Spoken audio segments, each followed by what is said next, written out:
एक गांव में कालीचरण नाम का एक आदमी रहता था। उसे गांव में कहीं नौकरी नहीं मिल रही थी, तो वह शहर जाता है और शहर में नौकरी मिल जाती है और वहीं पर ही वो अपना घर भी ले रहता है।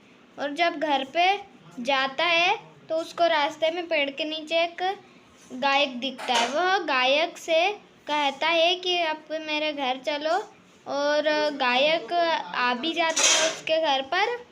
और फिर वो उसको अपने घर में ले जाता है और बोलता है जाओ खाना लेके आओ। उसकी बीवी खाना लेकर आती है और फिर उसको देती है। वह उस खाना खाते ही उसका गला अटक जाता है और उसको गंभीर बीमारी हो जाती है। वह बहुत घबरा जाते हैं और कालीचरण फिर फ़ोन करता है वेद को। वेद आता है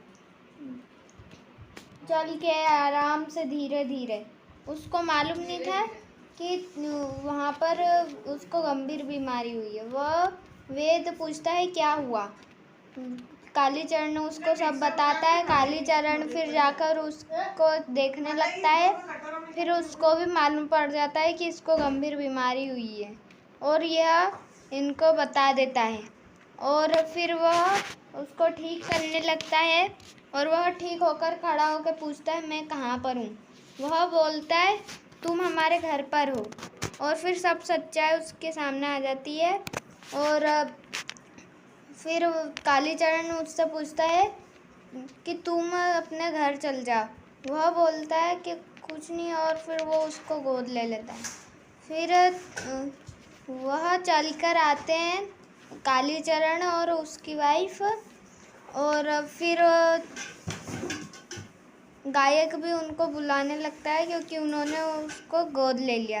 और फिर बाद में बस कालीचरण चाय पी रहा होता है कि वह बेहोश हो जाता है। फिर गायक उसको देखता है और देखने पे उसको मालूम पड़ता है कि ये बेहोश हो गए। बेहोश होने के बाद वह वेद को फ़ोन लगाने का सोचता है। फिर वो वेद को फ़ोन लगाता है। वेद भी आ ही गया था चल चल के। इस बार भी उसको मालूम नहीं था कि वह बेहोश हो गया है। वेद आता है और गायक से पूछता है कि इन्हें क्या हुआ। वह सब कुछ बताता है और फिर वेद चल जाता है उसका चेकअप करने। वह बैठकर उसका चेकअप करने लगता है। वह वेद उसको चेक करता है और कालीचरण उसी वक्त ठीक हो जाता है और खड़ा हो जाता है। वह उठता है और फिर पूछता है मैं ये कहाँ हूँ और मुझे क्या हो गया था। उसको सब मालूम पड़ जाता है।